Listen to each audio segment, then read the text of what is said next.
Tense concept দেখেন, tense মানে কি? আমরা টেন্স বলতে কি জানি? যে কোনো কাজ সংগঠিত হওয়ার সময়কেই টেন্স বলে, অর্থাৎ টেন্স মূলত সময় বা টাইম। আমি যখন ইংলিশে কথা বলছি, আমি যখন ইংলিশ স্পিকিং করছি, তখন আমাকে বিভিন্ন টাইমে কথা বলতে হয়। একটা টাইম মেনটেন করে আমি কথা বলতে পারি না। এই বিভিন্ন টাইমে কথা বলার জন্যই আমরা মূলত টেন্স শিখি, এবং এর যে সিম্পল ক্লাসিফিকেশন গুলো আছে এগুলো সম্পর্কে আমরা অবগত আছি। আমরা জানি যে টেন্স হচ্ছে মেইনলি তিন প্রকার, এবং প্রত্যেকটা টেন্সের আবার কিন্তু চারটা করে ভাগ আছে, চারটা করে ক্লাসিফিকেশন আছে: indefinite, continuous, perfect and perfect continuous. অর্থাৎ টোটাল ইংলিশ ল্যাঙ্গুয়েজে তিনে চারে 12টা টেন্সের স্ট্রাকচার থাকে। এখন এই যে 12টা স্ট্রাকচার থাকে যেটা আমি বলছি, আমাদের কিন্তু এই 12টা স্ট্রাকচারই সব পড়া লাগে না। 12টা স্ট্রাকচার পড়ে আমাদের বোঝা বাড়ানোর কোনো দরকার নেই। আমরা যদি শুধুমাত্র একটু আমার কথাগুলো ভালোভাবে বোঝার চেষ্টা করবেন মনোযোগ দিয়ে, 12টা টেন্স পড়ে আমাদের বোঝা বাড়ানোর কোনো দরকার নেই। আমরা যদি সবগুলো টেন্স থেকে এতটুকু আইডেন্টিফাই করতে পারি যে প্র্যাকটিক্যাল কনভারসেশন বা প্র্যাকটিক্যাল কমিউনিকেশনে ঠিক কতটুকু আমাদের প্রয়োজন বা দরকার, এবং ততটুকুই যদি আমরা শিখতে পারি, তাহলে এইটা থেকে আরো দ্রুত ডেভেলপমেন্ট পাবো। কারণ আমরা শুধু স্ট্রাকচার শিখে বসে থাকবো না, আমাদের কিন্তু negative interrogative, negative interrogative, double evens, word plus interrogative, এগুলো প্র্যাকটিস করতে হবে। তা না হলে আপনি কথা বলতে পারবেন না। তো কোন টেন্সের ব্যবহারটা বেশি হয়ে থাকে, কোন স্ট্রাকচার গুলো কনভারসেশন বা কমিউনিকেশনে বেশি ব্যবহৃত হয়ে থাকে, সবগুলোই আমরা শিখবো, বাট যেগুলো বেশি ব্যবহৃত হয় সেগুলো ভালোভাবে শিখবো।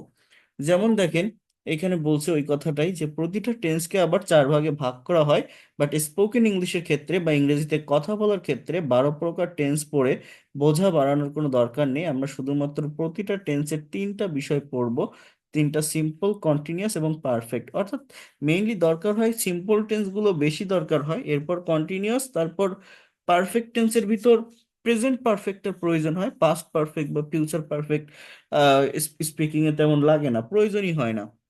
এছাড়া পারফেক্ট কন্টিনিউয়াস টেন্সেরও তেমন দরকার হয় না। তারপরও প্রেজেন্ট পারফেক্ট কন্টিনিউয়াস টেন্সটা অনেক ক্ষেত্রে লাগে।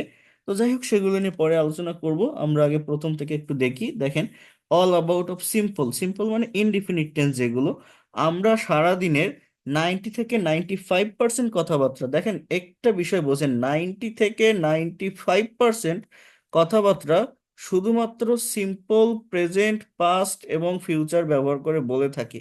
তার মানে আমাদের ইংলিশ ল্যাঙ্গুয়েজে যে টেন্সের স্ট্রাকচার গুলো আছে, অর্থাৎ টোটাল টেন্সের স্ট্রাকচার কয়টা? টোটাল টেন্সের স্ট্রাকচার আছে আমরা জানি যে 12টা।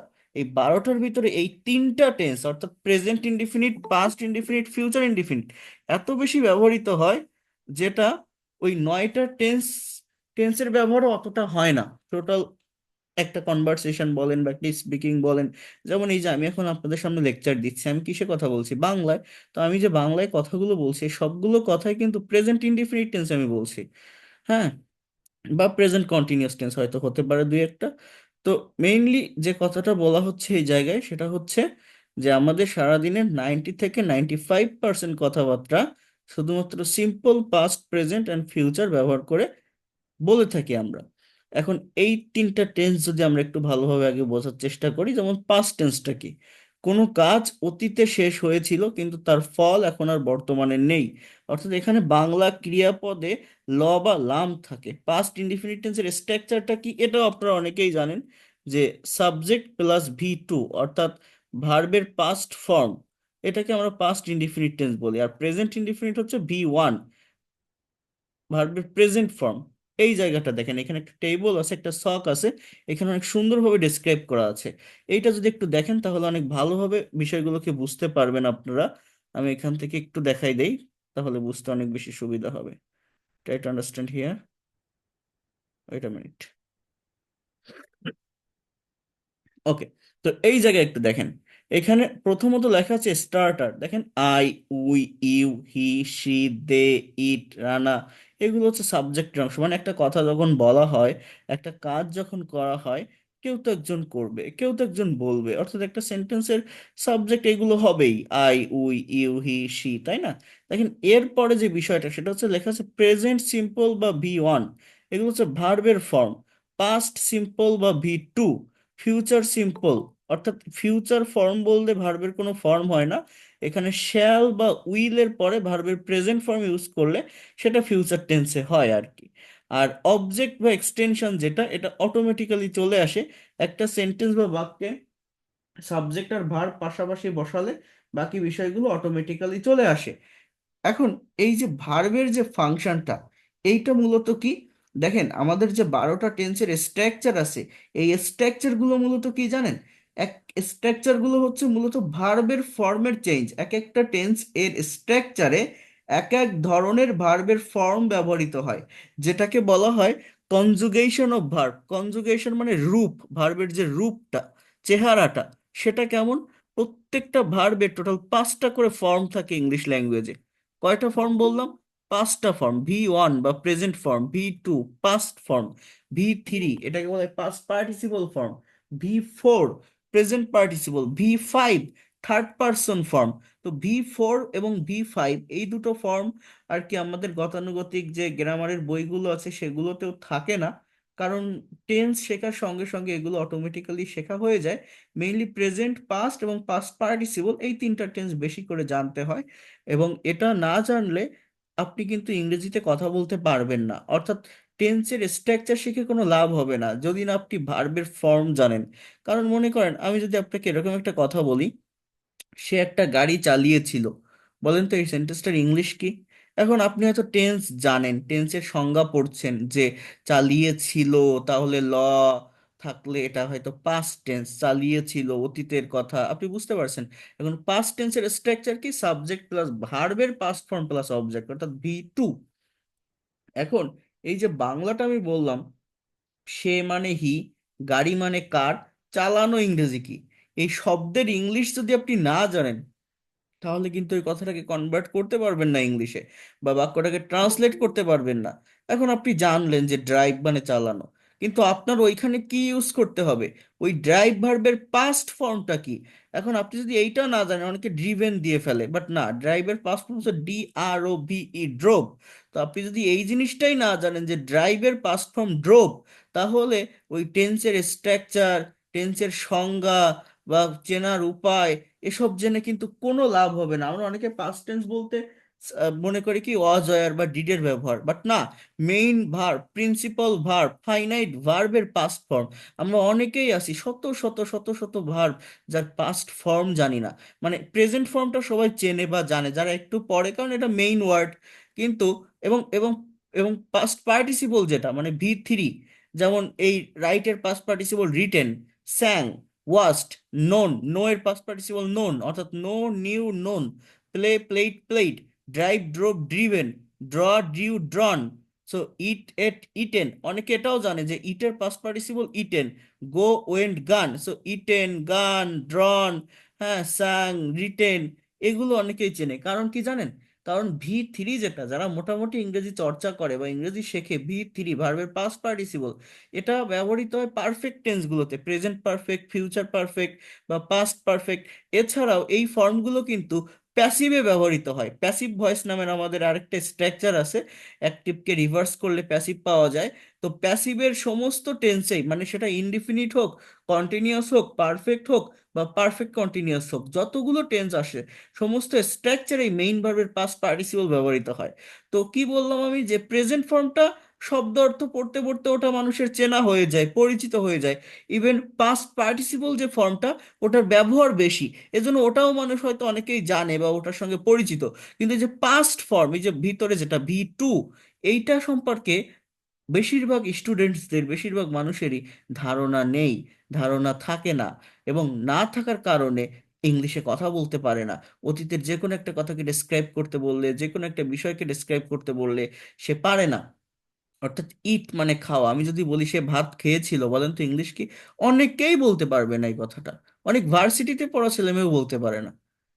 সেই দিন একটা ছেলেকে আমি ধরছিলাম ইউনিভার্সিটিতে পড়াবো, বলতেই পারে না, জাস্ট বলছে সে ভাত খেয়েছিল, বলে হি ইটেন রাইস। এখন ইট এর পাস্ট ফর্ম হচ্ছে ATE, এট। এখানে কোনো ওয়াজ ওয়ার বা কোনো ডিড কোনো কিছু বসালে হবে না, এই ভার্বের পাস্ট ফর্মটা আপনাকে ইউজ করতে হবে। এখন এইটা যদি আপনি না জানেন যে ইটের পাস্ট ফর্ম এট, ড্র এর পাস্ট ফর্ম ড্রিউ, ড্রাইভের পাস্ট ফর্ম ড্রোভ, নো এর পাস্ট ফর্ম নিউ, রাইটের পাস্ট ফর্ম রোট, সিং এর পাস্ট ফর্ম স্যাং, এটা যদি না জানেন তাহলে কি কখনোই এই অতীতের কথাগুলো আপনি বলতে পারবেন? পারবেন না। তার মানে টেন্সের স্ট্রাকচার বলেন, টেন্সের ডেফিনেশন বলেন, ল, লাম, এটা থাকলে এটা, মানে টেন্স চেনার উপায় বলেন, এগুলো যে কোনো লাভ হবে না। এগুলো আগে না, আগে ভার্বের ফর্ম, ভার্বের ফর্ম সম্পর্কে আমার ক্লিয়ার কনসেপ্ট রাখতে হবে, ভালো একটা ধারণা রাখতে হবে। ভার্বের ফর্ম আমি, আপনারা যারা একদম প্রথম দিন ক্লাসে জয়েন করেছিলেন, আমি পাঠিয়েছিলাম। অনেকে বারবার বলে পিডিএফ দেন, পিডিএফ দেন। আমি যেসব পড়াচ্ছি, আমার একটা বই প্রথমে দিয়ে দিয়েছিলাম, ওর ভিতরেই সব কিছু আছে। এই ভার্বের ফর্মগুলো, ওই 139 পেজের একটা বই আমি ফরওয়ার্ড করেছিলাম, 2-3 বার ফরওয়ার্ড করছি ওটা, ওর ভিতরে খুঁজলেও আপনি পেয়ে যাবেন। তো এই ভার্বের পাস্ট ফর্ম জানতে হবে, এটা হচ্ছে ম্যান্ডেটরি। এটা না জানলে আপনি কিন্তু বিভিন্ন জায়গায়, কারণ পাস্ট টেন্সের ব্যবহার অনেক বেশি হয়, তো বিভিন্ন জায়গায় আপনি প্রবলেম ফেস করবেন। তাহলে সাবজেক্টের পর ভার্বের প্রেজেন্ট ফর্ম অর্থাৎ V1 যখন আমি ইউজ করছি, তখন এর ডেফিনেশনটা কেমন, যে কোনো একটা কাজ রেগুলার ওয়েতে হয়, প্রতিদিন হয়, নিত্য নৈমিত্তিক কোনো কাজ ঘটে বা চলে, এটাকেই আমরা প্রেজেন্ট ইনডিফিনিট টেন্স বলি। আর অতীতে কোনো একটা কাজ হয়েছিল, গিয়েছিল, থেকেছিল, নিয়েছিল, দিয়েছিল, এসেছিল, পড়েছিল, করেছিল, এইটাকে বলা হয় পাস্ট ইনডিফিনিট টেন্স, এবং সাবজেক্টের পর V2টা বসে। আর ফিউচার ফর্ম বলে কোনো ফর্ম হয় না, সাবজেক্টের পর শ্যাল বা উইল ইউজ করলে কথাটা ফিউচারে চলে যায়। তো শ্যাল আর উইলের ভিতরে, এটা যদিও মরাল অক্সিলারি ভার্ব, শ্যালটা শুধুমাত্র ফার্স্ট পার্সন সাবজেক্টের সঙ্গে বসানো যায়। অর্থাৎ সাবজেক্ট যদি আই এবং উই হয়, তাহলে শ্যালকে ইউজ করা যায় সাবজেক্টের পর। ইউ, হি, শি, দে, এদের সঙ্গে ইউজ করা যায় না। কিন্তু যে কোনো পার্সনের সঙ্গেই উইলকে ব্যবহার করা যায়, এবং মডার্ন গ্রামার অনুযায়ী সব জায়গায় উইলের ব্যবহারটা বেশি হয়। মানে উইলটাকে আই, উই এর সঙ্গেও ব্যবহার করা যায়, আবার হি, সি, দে, ইট, এদের সঙ্গেও ব্যবহার করা যায়। এই জন্য শ্যাল কি স্কিপ করি, যদি সব জায়গায় উইলের ব্যবহার করেন, তাহলে কোথাও কোনো কনফিউশন থাকবে না। ফিউচার মানে কি, ভবিষ্যতে কোনো একটা কাজ কেউ করবে, যাবে, হবে, বাংলা ক্রিয়াপদে ব বা বেন থাকে, চলবে, খাবে, নিবে। অর্থাৎ এখানে যে বাক্যগুলো আছে দেখেন, আমি যদি বলি যে আই রাইট আ লেটার, আমি একটা চিঠি লিখি, কম্পেয়ার করতে হবে একটার সঙ্গে আরেকটাকে, টাইমকে বুঝতে হবে। আই রোট এ লেটার, আমি একটা চিঠি লিখেছিলাম। I will write a letter, আমি একটা চিঠি লিখবো, আমি একটা চিঠি লিখবো। উই সিং আ সং, আমরা গান গাই। উই স্যাং আ সং, আমরা গান গেয়েছিলাম। We will sing a song, আমরা গান গাইবো। তো এইভাবেই বাক্যগুলো করতে হয়।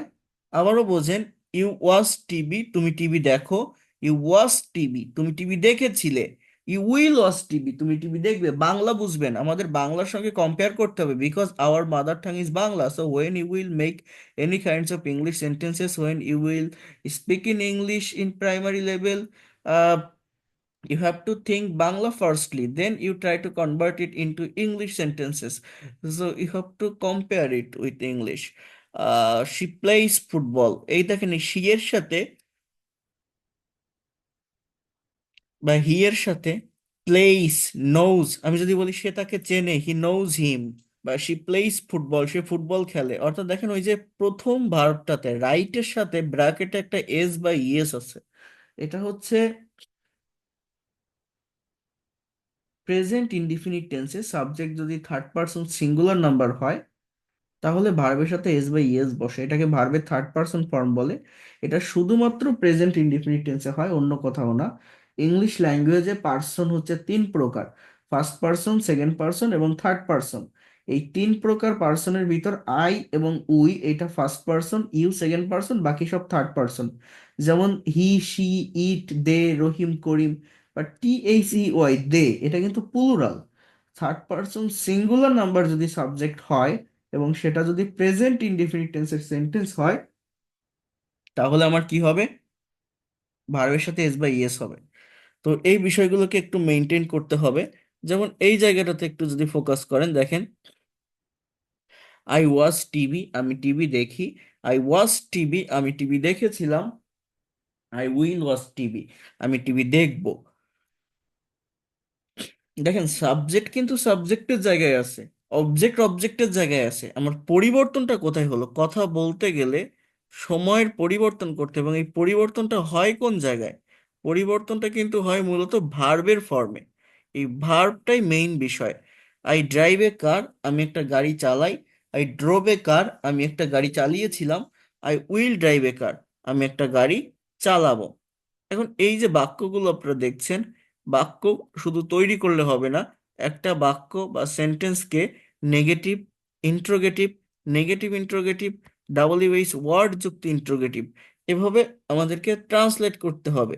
যেমন এগুলো নেগেটিভ বা ইন্ট্রোগেটিভ করার জন্য ডু, ডাজ বা ডিডের ব্যবহার করতে হয়। যেমন দেখেন, এখানে বলছে যে প্রেজেন্ট সিম্পল টেন্সে ডু নট বা ডাজ নট হয়, পাস্ট টেন্সে ডিড নট, ফিউচার টেন্সে ওন্ট, ওন্ট মানে উইল নট। ঠিক আছে, এর কন্ট্রাডাক্টরি ফর্ম এটা। তো এই নেগেটিভ করার ক্ষেত্রে আমাদের কিন্তু মেইন ভার্বের বেস ফর্ম হবে। যেমন পাস্ট টেন্সে কিন্তু ভি টু বসতো, ড্রোভ বসেছিল, ডিউ বসেছিল, বা subject third person singular number হলে ভার্বের সাথে এস বসে, তাই না? কিন্তু এইখানের বিষয়টাকে একটু দেখেন,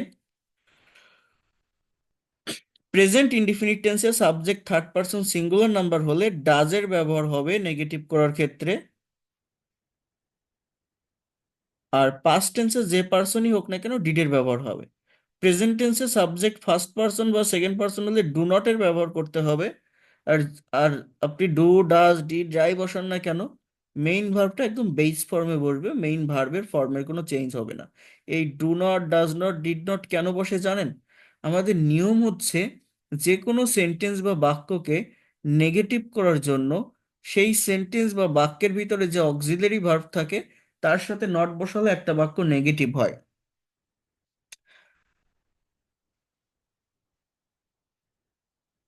এরপর অক্সিলারি ভার্বটা সাবজেক্টের আগে নিয়ে আসলে ইন্ট্রোগেটিভ হয়। আমাদের যে 12টা টেন্সের স্ট্রাকচার আছে ইংলিশ ল্যাঙ্গুয়েজে, বাকি টেন্সগুলো যেদিন দেখাবো আপনারা বুঝতে পারবেন এর পরের ক্লাসে। আমাদের যে 12টা টেন্সের স্ট্রাকচার আছে, এই 12টা টেন্সের স্ট্রাকচারের ভিতর 10টাতেই অক্সিলারি ভার্ব থাকে, মানে মেইন সেন্টেন্স অ্যাফার্মেটিভ সেন্টেন্সে 10টা টেন্সেই থাকে। শুধুমাত্র প্রেজেন্ট আর পাস্ট ইনডিফিনিট টেন্সে কোনো অক্সিলারি ভার্ব থাকে না। এই জায়গাটাতে অক্সিলারি ভার্ব হিসাবে ডু, ডাজ, ডিড এর ব্যবহার করতে হয়, কারণ আমার নিয়ম হচ্ছে ওইটা, যে কোনো সেন্টেন্সকে নেগেটিভ করার জন্য অক্সিলারি ভার্বের সাথে নট বসাতে হবে, ইন্ট্রোগেটিভ করার জন্য অক্সিলারি ভার্বটাকে সাবজেক্টের আগে আনতে হবে। তো কি বললাম, প্রেজেন্ট ইনডিফিনিট টেন্সে ডু বা ডাজ এর ব্যবহার হয়। ডাজ কখন হবে? যদি subject third person singular number হয় এবং ভার্বের সাথে এস বা ইএস থাকে, তো ডাজ এর ব্যবহার হলে মেইন ভার্বটার সাথে আর এস বা ইএস থাকবে না, ওটা বেস ফর্ম বা রুট ফর্মে থাকবে। আর পাস্ট টেন্সে যে পার্সনই হোক না কেন ডিডের ব্যবহার হবে। আর ডিড ব্যবহার করলে মেইন ভার্বটা প্রেজেন্ট ফর্মে চলে আসবে। পাস্ট টেন্সের অ্যাফার্মেটিভ সেন্টেন্সে কিন্তু মেইন ভার্বের পাস্ট ফর্ম, বাট এখানে ডিড ব্যবহার করলে মেইন ভার্ব প্রেজেন্ট ফর্মে চলে আসবে। যেমন সে গতকাল স্কুলে গিয়েছিল, he went to school yesterday. এখন আমি যদি বলি সে যায়নি, he didn't go to school yesterday, he did not go. আর ফিউচারে ওন্ট, মানে এটা তো মেইন সেন্টেন্সেই থাকে, অ্যাফার্মেটিভ সেন্টেন্সে উইল থাকে। সো উইলের সাথে নট বসালে উইল নট হয়, বা এটাকে সংক্ষেপে ওন্ট বলা যায়, এই ছাড়া আর কিছু না।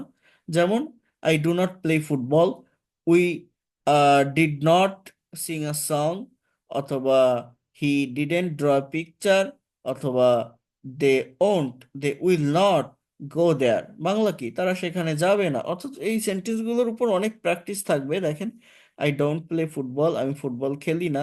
আই ডিডেন্ট প্লে ফুটবল, আমি ফুটবল খেলিনি। আই ওন্ট প্লে ফুটবল মানে I will not play football, আমি ফুটবল খেলবো না। He doesn't draw a picture, সে ছবি আঁকে না। ডাজ নট ড্র কিন্তু ড্রস না, হ্যাঁ। He didn't draw a picture, সে ছবি আঁকেনি।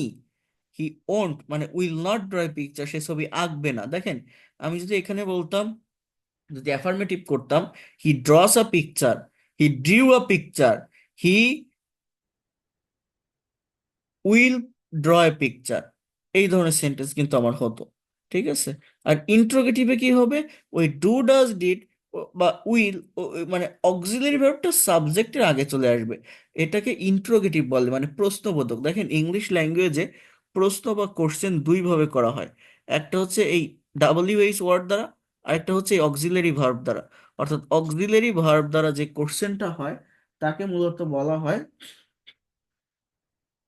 তাকে মূলত বলা হয় ইয়েস নো কোশ্চেন। আর ডাব্লিউএইচ ওয়ার্ড দ্বারা যে কোশ্চেনটা হয় তাকে বলা হয় ইনফরমেটিভ কোশ্চেন।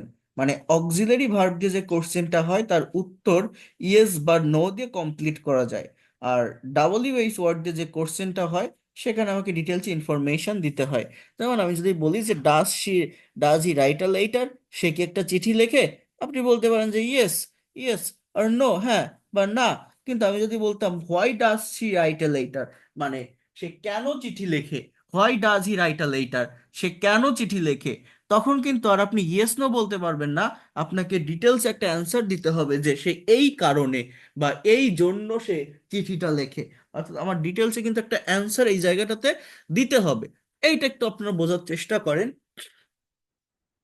এবং এই ডাব্লিউএইচ ওয়ার্ড ইউজ করা কিন্তু কঠিন না। জাস্ট এইখানে যেভাবে কোশ্চেনটা আছে, এই কোশ্চেনের আগেই ডাব্লিউএইচ ওয়ার্ডটা বসিয়ে দিতে হবে।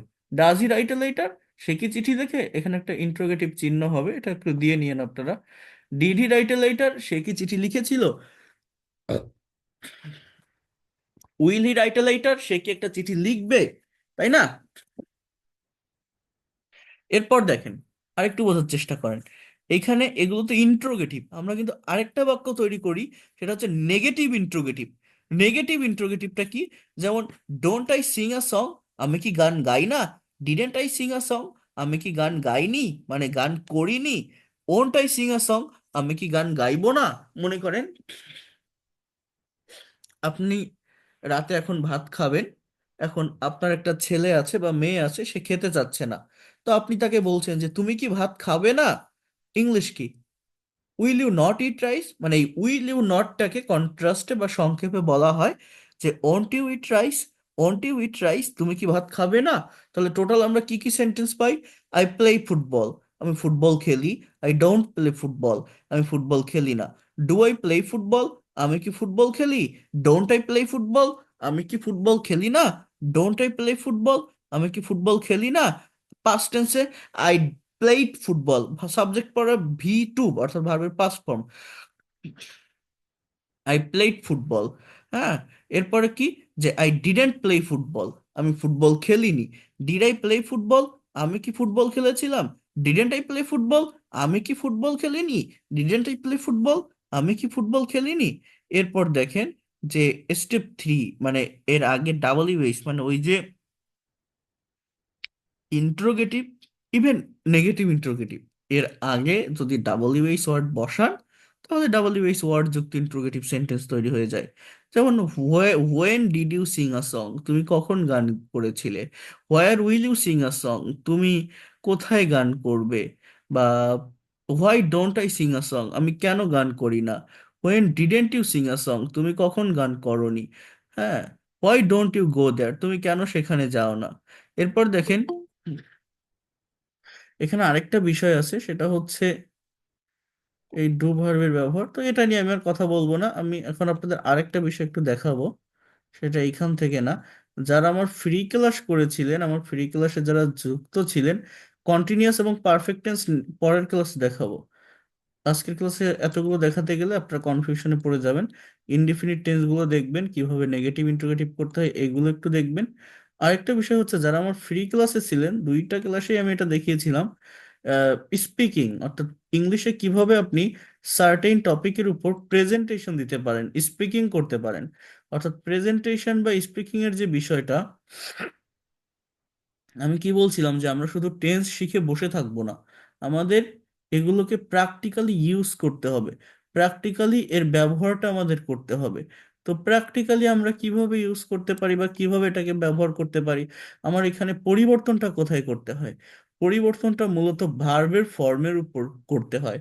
প্রত্যেকটা ইংলিশ বাক্যে, ইংলিশ সেন্টেন্সে সাবজেক্টের পরেই ভার্ব থাকে। কোথায় থাকে? সাবজেক্টের পরে।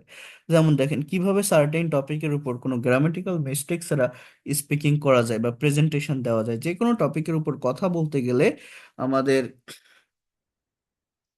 ব্যাকগ্রাউন্ডটা বুঝতে হয়, টাইমিংটা বুঝতে হয়, অর্থাৎ ঠিক কোন টেন্সটা মেনটেন করতে হবে। যেমন এখানে একটা কোশ্চেন যে speak about your daily activities, I mean what do you do every day, what's your daily activities. এটা আপনি ইংলিশে কিভাবে বলবেন, কিভাবে প্রেজেন্ট করবেন। যেমন দেখেন যে কোনো একটা টপিকের উপর প্রেজেন্টেশন দিতে গেলে ফার্স্ট একটা গ্রিটিংস দিতে হয়।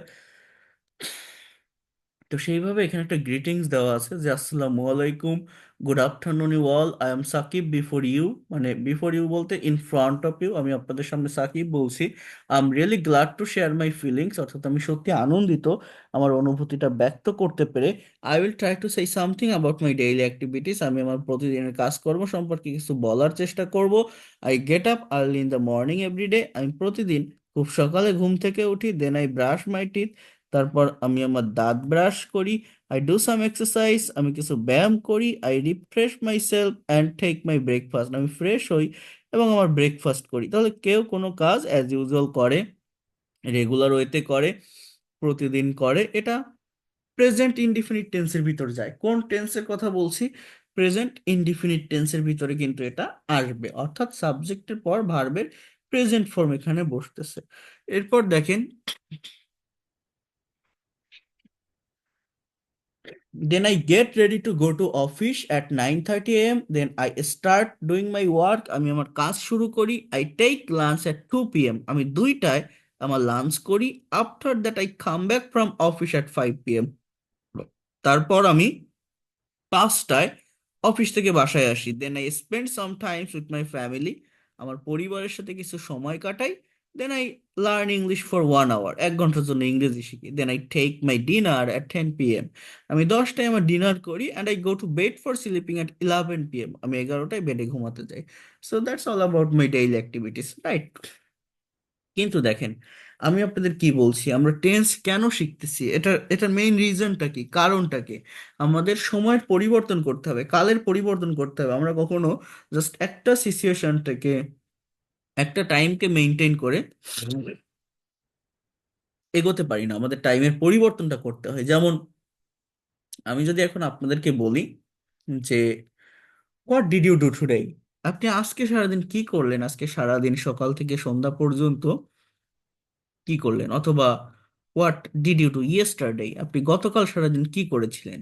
এটা আপনি ইংলিশে কিভাবে ডেসক্রাইব করবেন, কিভাবে আমাকে প্রেজেন্ট করবেন, কিভাবে ব্যাখ্যা করবেন বা আমার সামনে বলবেন। এখানে আপনার কাজটা কি জানেন?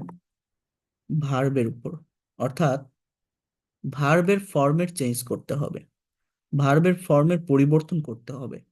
মানে সাবজেক্টের পর ভার্বের পাস্ট ফর্ম বসাতে হবে। একটা কথা মনে রাখবেন, সাবজেক্ট আর ভার্ব যদি আপনি পাশাপাশি বসাতে পারেন, যে কোনো বাক্য তৈরি করতে গেলে অবজেক্টের যে বিষয়টা বা যে জায়গাটা সেটা অটোমেটিক্যালি চলে আসে। যেমন what did you do yesterday or what was your yesterday's activities, here you can see কি বলছে দেখেন। এখানে বলছে যে আসসালামু আলাইকুম, good afternoon you all, I am Sakib before you. Hmm, I am really glad to share my feelings, আমি সত্যি আনন্দিত আমার অনুভূতিটা ব্যক্ত করতে পেরে। Hmm, I try to say something about my yesterday activities, মানে গতকাল আপনি কি করেছিলেন। যেমন গ্রিন কালার দিয়ে এখানে ভার্বের ফর্মগুলোকে হাইলাইট করা। দেখেন I got up early in the morning yesterday, গতকাল আমি খুব সকালে ঘুম থেকে উঠেছিলাম। Then I brushed my teeth, washed my face and took ablution for Fajr prayer. Then I did some exercise, I refreshed my self and took, এখানে take হবে না, took my breakfast. Then I got ready to go to office at 9:30 a.m. I started doing my work. I took lunch at 2 p.m. and I came back. Come এর past from came. Gate এর past from got. Start এর past from started. Wash এর past from wash. Take এর past from took. এইগুলোকে আপনার কিন্তু ব্রেনে রাখতে হবে। এই ভার্বের ফর্মের চেঞ্জ, অর্থাৎ মেইন ভার্ব, প্রিন্সিপাল ভার্ব, যেটা আমি অলরেডি বলছি, ফাইনাইট ভার্ব, এই ভার্বের ফর্মের চেঞ্জ যদি করতে না পারেন আপনি কিন্তু সময়ের পরিবর্তন, কথার পরিবর্তন, কালের পরিবর্তন, আপনি বাংলায় পাস্ট টেন্সে ভাবতেছেন, সেটাকে ইংলিশে কনভার্ট করতে পারবেন না, ট্রান্সলেট করতে পারবেন না। আর আমরা স্পিকিং এ দুর্বল, স্পিকিং করতে পারি না, ইংলিশে কথা বলতে পারি না, শুধুমাত্র এই একটা জায়গার কারণে। বিশ্বাস করেন, আমি বাংলায় একটা কথা ভাবতেছি, সেটাকে আমি ইংলিশে বলতে যাচ্ছি, বাট ওই টাইমটাকে মেনটেন করে, যে টাইমে বাংলায় কথা বলছি ওই টাইমটাকে মেনটেন করে ইংলিশে কোন ফর্ম বসাতে হয় ভার্বের, কোন টেন্স মেনটেন করতে হয়, এইটাই আমরা জানি না। আর না জানার কারণেই কথা বলতে পারি না। এই দেখেন, then I spent some time with my family, SPEND। অনেকে স্পেন্টের পাস্ট ফর্ম স্পেন্ডেড এরকম বলে ফেলে, কারণ অনেকে মনে করে বেশিরভাগ ভার্বের পাস্ট ফর্ম ইডি এগুলো থাকে, কিন্তু স্পেন্ডের পাস্ট ফর্ম SPENT, যেমন সেন্ট, সেন্ট, এরকম। Then I learned English for 1 hour. I took my dinner at 10 p.m. Then I went to bed for sleeping at 11 p.m. So that's all about my yesterday activities. Thanks for patience sharing. এইভাবে টাইমে change করে কথা বলতে হবে। English is a very straight language. English ল্যাঙ্গুয়েজটা কঠিন না, এটা বাংলার থেকেও সহজ। Just you have to follow some strategy and technique, and you know that practice makes a man perfect. So practice, practice and practice, you have to practice a lot. এই যে টপিকগুলো দিচ্ছি, যারা পারবেন মোবাইলে ভিডিও করবেন, ভিডিও প্রেজেন্টেশন তৈরি করবেন, আপনার নিজের কাজগুলো, নিজের অ্যাক্টিভিটিস গুলোকে ডেসক্রাইব করবেন করে, ফেসবুক, আমাদের প্রাইভেট ফেসবুক গ্রুপ আছে, সেখানে আপলোড করার ট্রাই করবেন। যারা পারবেন, দেখবেন নিজের ভিতরে একটা কনফিডেন্ট আসবে। এই কনফিডেন্টটাকে নিয়ে আসতে হয়, নিজের ভিতরে একটা প্লেজার কাজ করে। যেমন এখানে আরেকটা টপিক আছে, যেমন what will you do tomorrow, আর what will be your tomorrow activities. আপনি আগামীকাল সারাদিন কি করবেন, বা আপনার আগামীকালকে সারাদিনের কাজগুলো কি হবে। এখন আমরা এখানে যারা ক্লাস করছেন, আপনারা রাত 9টা 46 বাজে, আমাদের অনেকের ব্রেনে সেট আপ করা থাকে না যে আমি আগামীকাল এই জায়গায় যাব, ওইখানে যাব, ওর সাথে এই করব। তো সেইভাবে আপনার যে কাজটা থাকবে, যে প্ল্যানিংটা, সেটাকে ডেসক্রাইব করবেন কিভাবে। সাবজেক্ট সাবজেক্টের জায়গায় আছে, দেখেন অবজেক্ট অবজেক্টের জায়গায় আছে, পরিবর্তনটা কোথায়, ভার্বের ফর্ম। এই যে স্কাই কালার দিয়ে আমি এই যে হাইলাইট করছি, এখানে আমার শ্যাল বা উইল প্লাস V1, মানে ভার্বের প্রেজেন্ট ফর্ম, নট পাস্ট। এই যে প্রথমে যেটা ছিল প্রেজেন্ট ফর্ম বসাতে হবে। তো আমি কি বলছি, উইলকে, শ্যালকে স্কিপ করে সব জায়গায় উইলের ব্যবহার করেন, ইট উইল বি বেটার। যেমন I will get up early in the morning everyday, আমি প্রতিদিন খুব সকালে ঘুম থেকে উঠি। Then I will brush my teeth, sorry, আমি আমি এখানে এভরিডে হবে না, আমি আগামীকাল সকালে ঘুম থেকে উঠবো। So I will get up early in the morning tomorrow, অর্থাৎ আমি আগামীকাল খুব সকালে ঘুম থেকে উঠবো। Then I will brush my teeth, আমি দাঁত ব্রাশ করবো। বাংলা বোঝেন, করবো, যাবো, খাবো, এই ধরনের কিন্তু। আমি দাঁত ব্রাশ করব। I will wash my face and take ablution, I will do some exercise, এখানে উইল ডু হবে। আমি কিছু ব্যায়াম করব। I will refresh my self and take breakfast, I will get ready to go to office at 9:30 a.m. Then I will start doing my work. I will take lunch at 2 p.m. After that, I will come back from office at 5 p.m. আমি 5টায় office থেকে বাসায় ফিরবো। Then I will spend some times with my family, আমার পরিবারের সাথে কিছু সময় কাটাবো। I will learn English for 1 hour, 1 ঘন্টার জন্য ইংরেজি শিখবো। Then I will take my dinner at 10 p.m. আমি 10টায় ডিনার করবো। And then I will go to bed for sleeping at 11 p.m. It will be my tomorrow's activities. Thanks for patience sharing. তাহলে আপনি প্রতিদিন কোন কাজগুলো করেন সেটাকে ডেসক্রাইব করেন, গতকাল কি করেছিলেন সেটাকে একটু মেনশন করে ট্রাই করেন, আগামীকাল কি করবেন সেটাকে মেনশন করেন। সাবজেক্ট বসান, যে কাজটা করেছিলেন সেই কাজের ইংলিশ ওয়ার্ডটা বসান, ভার্বটা বসান। সাবজেক্ট আর ভার্ব বসালে বাকি যে অংশটুকু থাকে দেখবেন ওটা অটোমেটিক্যালি চলে আসে। আমি টিচার, আমি একটা গাইডলাইন দিতে পারি, একটা টেকনিক দেখাতে পারি, বাট এটা একটা ভাষা, একটা ল্যাঙ্গুয়েজ, এটা সায়েন্স না বা ম্যাথ না। আপনি আমার কথা মনোযোগ দিয়ে শুনে সব শিখলেন, শিখতে পারবেন, বাট আপনার ব্রেন দিয়ে আইডিয়া জেনারেট করতে হবে। ভাষা শিখতে গেলে নিজের মুখ দিয়ে কথা বের করতে হবে। আপনি যদি কথা না বলেন, আপনার মুখ দিয়ে কথা বের না করেন, বোবার মতো থেকে কথা শুনে কেউ কখনো ভাষা শিখতে পারে না। আপনাকে কাজ করতে হবে। তো এই টপিকগুলোর উপর আপনারা নিজেরা 3টা প্রেজেন্টেশন তৈরি করবেন নেক্সট ক্লাসের আগেই, এবং সেটা আমি এখানে জিজ্ঞাসা করব, প্লাস ফেসবুক গ্রুপে যারা পারবেন আপলোড করার ট্রাই করবেন। Have you understood what I have said? আপনারা কি বুঝতে পেরেছেন আমি কি বললাম? হুম?